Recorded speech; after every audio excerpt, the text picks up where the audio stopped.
Guys, this is Lord of the Rings Online for Dummies, and let's start with just choosing your race. So we have several races to go over, and we are going to start with the Beorning, the Skin Changers. These guys can literally turn into bears when they get angered. They're tough, they're self-sufficient, they're not exactly the most polite people in Middle-earth. The Beornings live in the Vales of Anduin, and they care more about honey and nature than making friends. This race has unique traits in the form that they refuse to eat meat, and they have a deep affinity for animals. And in regards to their playable class, well, you can only play as a Beorning. Yeah, just one, but come on, you get to be a giant bear, and how cool is that? Dwarves. These are great miners and warriors and drinkers of legendary ale. It's the dwarves, everybody. Dwarves are all about toughness and craftsmanship. They might be a bit short, but they will outlast most of their foes in battle. In regards to origins, you can hail from Erebor, aka the Lonely Mountain, the Iron Hills, or even the ancient halls of the Blue Mountains. And their playable classes are the Brawler, the Captain, Champion, Guardian, Hunter, Minstrel, Rune Keeper, and Warden. The Stout Axe Dwarves. Now, these dwarves were once proud, but thanks to their ancestors' greed, thanks Sauron, they ended up enslaved in Mordor for generations, only just now getting the opportunity to fight to reclaim their legacy. These guys are stronger and grimmer than normal dwarves, shaped by years of suffering under the hand of the Dark Lord in the Darklands, and the classes that these guys can be are the Brawler, the Burglar, Captain, Champion, Guardian, Hunter, Mariner, Minstrel, Rune Keeper, and Warden. The Elves. Immortal, wise, just a little bit smug. The Elves are tall, graceful, and very powerful, with memories stretching back to the First Age. They have seen it all, everybody, and they're kinda tired because of it. In regards to origins, you can hail from Rivendell, Lothlorien, or Mirkwood, and their playable classes are Brawler, Burglar, Champion, Guardian, Hunter, Lore Master, Minstrel, Rune Keeper, and Warden. High Elves. Now, these guys are the OG Elves. They actually saw Valinor, the Undying Lands, before returning to Middle-earth to fight in its greatest wars. That's why they're even stronger and wiser than regular Sylvan Elves. Now, their origins, you might be from the Lost Lands of, Beleriand,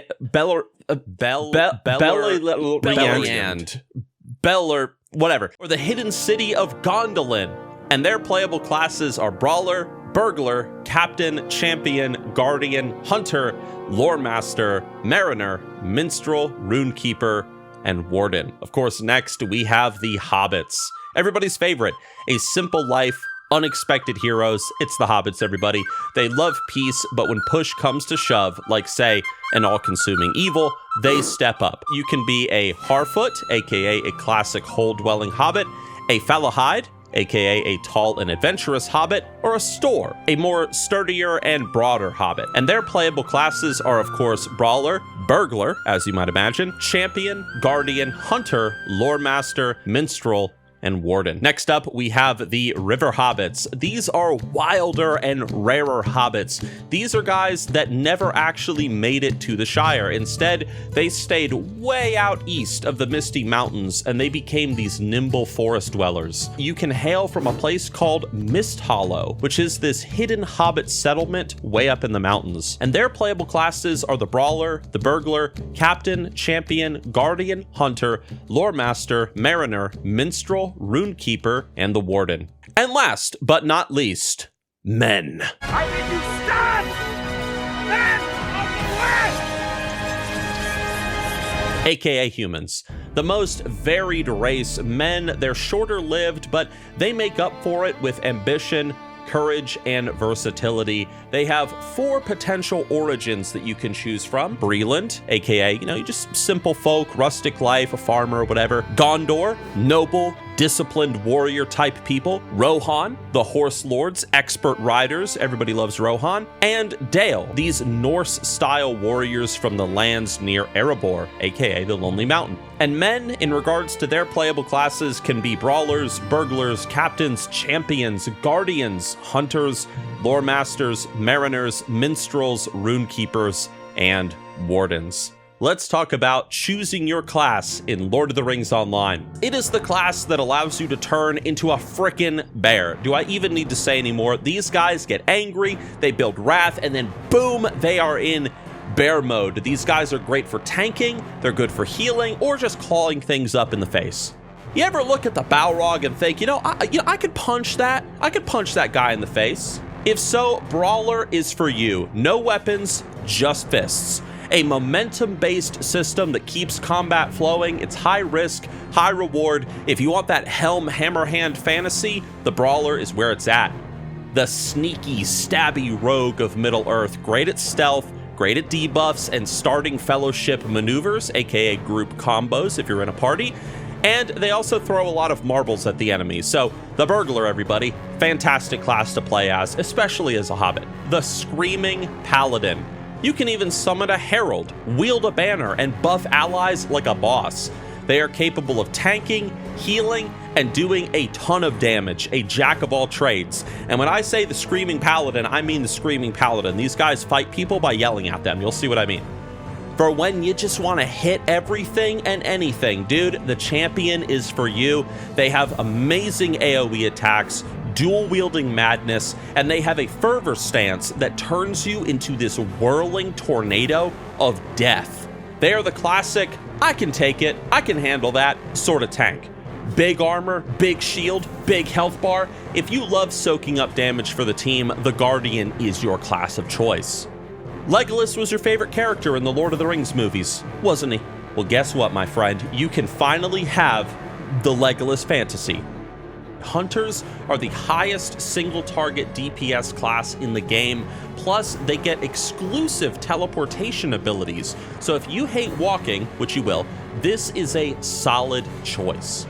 A very immersive class as well as you venture across Middle-earth, at least in my opinion. This is the closest thing to a wizard that you're gonna get. They use fire, ice, they can summon pets to control the battlefield, and you can even summon an entire zoo. This is a flashy sword fighter with a fore-aft combat system. It's like you flowing between stances and chaining together combos like a true swashbuckler. This one is definitely for you if you want a more advanced class and a more advanced playstyle. The Mariner is a lot of fun. You are the Bard of Middle-earth. You use music to heal, buff allies, and even damage enemies. Yeah, this class, you can literally sing people to death. A magical DPS/healer hybrid that builds attunement. If you lean too far into healing or damage, you're gonna have to work your way back. They're strategic and very powerful. Last but not least, we have Warden, my favorite class in the game. This is a combo-based shield and spear fighting class. So instead of regular skills, you perform gambits. There are different gambits, and as you use them in different combinations, you unlock different abilities that you can then use. This is very highly rewarding. It's a little bit complicated. It requires a bit of brain power, but I love it. So to begin, when you log into the game, you're probably going to be thrown into a little bit of a short tutorial-esque experience where you're going to get introduced to that introduction story to the game. I don't want to spoil anything, but eventually, you're thrown out of this tutorial into a series of starting zones in the world that your character can begin their adventures in. And of course, it's going to operate just like any other MMO. You're going to see quest givers in front of you with these glowing icons above their head. Right-click them, read the quest text, do the mission, come back and turn it all in for rewards. Now, this is all very self-explanatory. You guys are probably familiar with that system from other MMOs, but I think one of the things that certainly sets Lord of the Rings Online apart is the Paths of Valor system. What this system allows you to do is it lets you scale up the world's difficulty for better XP, virtue experience points, and even bonus currency. And when I say the world gets scaled up, like it gets scaled up. If you go crazy with it, you're gonna die to a piglet, like in the early starting zones. Do it if you want, but if you're gonna go to really high difficulties, and this is one of the great joys of Lord of the Rings Online, you're gonna quickly realize that it's pretty much impossible unless you have a group of friends with you. And ramping it up to the highest difficulty and getting into a fellowship with a couple of your friends and talking on Discord, like it makes the experience like nothing you've ever experienced before in an MMO, and I guarantee you're going to enjoy it. And of course, once you reach a full bar of experience, you will level up. As you level up, you are going to unlock new abilities. You're going to unlock new talent points that allow you to customize your character and how they work. All of this stuff is automatically learned. You don't have to go to a class trainer or anything, like let's say in classic World of Warcraft, for example. I will also let you guys know a very pro tip, and it is this. While you are leveling up in Lord of the Rings Online, you are going to get a lot of quests. And when I say a lot of quests, I mean like a lot. It's like the game devs were like, you know what? Realistically, you only need, let's just say 10 quests to go from this level to this level. But let's just give the players like 25 quests to choose from to make the game a little less linear. Your quest log is going to fill up very, very quick. So don't be afraid to pick up some quests, maybe like abandon some old ones or whatever. You can do that with another playthrough down the road. This is an MMO that encourages multiple playthroughs of it. So don't feel like you have to do every single quest in the game. You can abandon some as you go and save that for another character. At least in my opinion, because who wants to be doing a bunch of level 8 quests at level 24? You know what I mean? Now let's talk about instances, dungeons, raids, and skirmishes. Really quick overview of each. So if you ever hear somebody in games say instance or dungeon, these are small group adventures for up to 6 players with unique storylines, bosses, and loot. You can even do them solo if you want and if you're insanely skilled, or you can do them with your friends. Now, raids, these are 12 to 24 massive player battles against some of the game's hardest content. Coordination is required, so don't be that guy that pulls the boss early, or you're probably going to get kicked out of your raid group. And then we have skirmishes. These are instant action combat encounters. You will get an NPC soldier that levels up alongside you and helps you in battle. Skirmishes are a lot of fun. It's a great like solo piece of content that you can enjoy in Lord of the Rings Online. I love them. Let's talk about questing and deeds in this MMO. So to begin, let's talk about this game's epic storyline. Simply put, you should do it. Like seriously, once you start on the main storyline, really commit to it and do it. Lord of the Rings Online is known for being a fantastic storytelling MMO, and this like main epic storyline is one of the reasons why. It's really good. It's very close to the actual Legendarium in terms of both content and tone, and plus you get to see the events of the War of the Ring from another angle. You're pretty much an adventurer working behind the scenes to help the Fellowship indirectly with what is going on in the world around them. I don't really want to spoil anything, but just the storyline is epic.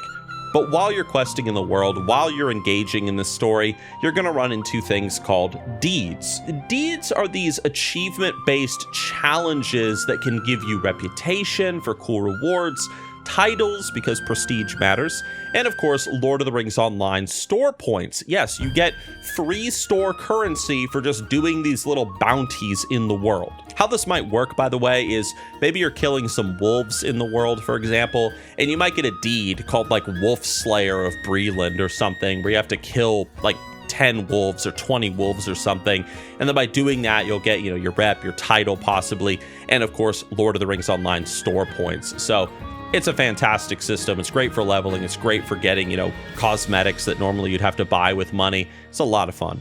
Professions and crafting. So crafting in most MMOs is kind of trash. It's just an afterthought, but crafting in Lord of the Rings Online, it actually matters, especially while you're leveling up. I'm talking weapons, armor, potions, even food. It's all very useful. Let's go over the professions, shall we? First of all, you have the cook. So this should be pretty self-explanatory. You make food that can boost morale, stamina, and regeneration. So yes, eating second breakfast actually makes you stronger in Lord of the Rings Online. Farmers, you can grow crops for cooking and for crafting. If you want to relax and literally live the Shire lifestyle in this MMO, this is it. This is how you do it. Farmer and cook. Okay, forester. So a forester is like a ranger, sort of, you know, like you process wood and animal hides into materials for crafting armor and weapons. So this is a really good profession for those of you guys that like exploring and, you know, gathering things from the open world. Jeweler. This profession allows you to craft rings, necklaces, earrings, and bracelets. And it's perfect for enhancing your stats and also making a lot of money too while in this game. Metalsmiths. These guys create heavy armor and shields. If you're a guardian, champion, brawler, or a captain, you're probably gonna want a friend who's a metalsmith if you decide not to be a metalsmith yourself. Prospector. Kind of like mining, you go out, you can gather gems and ores and refine them or cut them. This is a must-have for anybody who wants to be a weaponsmith, a metalsmith, or a jeweler. Next, we have the Scholar. So scholars make potions. They make buffs and scrolls using lore fragments found out in the world. You can also create dyes to make your character look even more fabulous. Tailors. Tailors craft light and medium type armor, and they are essential for hunters, burglars, and minstrels who want to look good and to actually survive fights. Weaponsmiths. Self-explanatory, these guys make swords, axes, and daggers. If you want to craft your own weapons instead of just relying on loot and random drops, this is how you do it. And last but not least, we have the woodworker. Craft yourself some bows, some staves, instruments, spears. If you're a hunter, minstrel, or a warden, being a woodworker is your best friend. I really can't stress it enough, everybody. Like, get involved in professions in Lord of the Rings Online, especially if you're playing the game at a higher difficulty level through the Paths of Valor system. I know that a lot of times in MMOs, you tend to skip over professions to get to max level as fast as possible. Lord of the Rings Online, that's not what this MMO is about. It's about engaging in the story, taking your time, exploring the world, crafting your own piece of gear that you feel really proud and accomplished, that you finally found the right reagents for it. Like, that's what this MMO is all about. So do not overlook professions, guys. Otherwise, you are really going to regret it. Now let's talk about what makes Lord of the Rings Online different from other MMOs, just to wrap up this video. The first thing that I'll begin with is something fun, and that's just the music system. Yeah, you can actually play music in this game, and there are actual bands that perform in-game concerts in Lord of the Rings Online. I have mentioned instruments a few times throughout this video, and there is a wide variety of instruments that you can play, from little guitars, drums, so on and so forth, horns. And so, yeah, you can actually have entire bands of people playing different instruments using the number keys for different notes and, performing like songs that maybe you might recognize from real life. Next is player housing. You can own and decorate your own house in Middle-earth, everybody. Pick from different homesteads like Bree, the Shire, the Erd Luin, that are themed around the basic races of Middle-earth, and you get to live in a small community with your friends in neighborhood-like settings. I know a lot of MMOs out there have player housing, but there's something about LOTRO's housing system that's just very, very comfy. I can't really describe it. You just got to get in there and play around with it. You'll see what I mean. The third thing is the cosmetic system. Your character's appearance is completely separate from gear stats. So this means you can look absolutely fabulous while still being an absolute unit in combat. It's actually something that I very much appreciate, because maybe the gear that you're getting from quests or professions make you look kind of dumb, but you can just easily, just on the fly, transfer to a different outfit or look for your character to make yourself look really cool. Lord of the Rings Online, it's like a game where everyone has like this silent pact with each other to try to make the game a little bit more immersive, to make it like a little bit more of a role-playing game, you know what I mean? To really pull you into Middle-earth. And of course, not everybody follows that rule, but a lot of people do. And so when you're going around and you're seeing people actually using more like Middle-earth race-appropriate names and, playing music or just, kind of talking like in character as if their character would, it's just very much appreciative. To conclude, my final thoughts, if you're going to check out Lord of the Rings Online for the very first time, just don't expect this to be like another MMO that you might have played, like WoW or whatever, where it's just all about logging in, rushing to the end game, doing all the end game content, consuming all the dungeons as fast as possible. Like, that's really not what this game is about. And I will say that if you do that, you're not going to enjoy Lord of the Rings Online so much. I mean, this game almost feels like it was crafted by a bunch of hobbits. Like, it's a game that almost begs you to just chill out and smoke a pipe while you're playing it. If you're a huge fan of J.R.R. Tolkien and his writing, you're a fan of The Lord of the Rings, The Hobbit, you're going to love Lord of the Rings Online. I hope this video helped with giving you a little bit of an overview of what to expect when you hop in. And of course, if you guys have any questions, you can leave them down in the comment section below, and I can address it with future video content here on Nixium. Thank you all for watching, and I will see you all with my next Lord of the Rings Online video. Goes ever on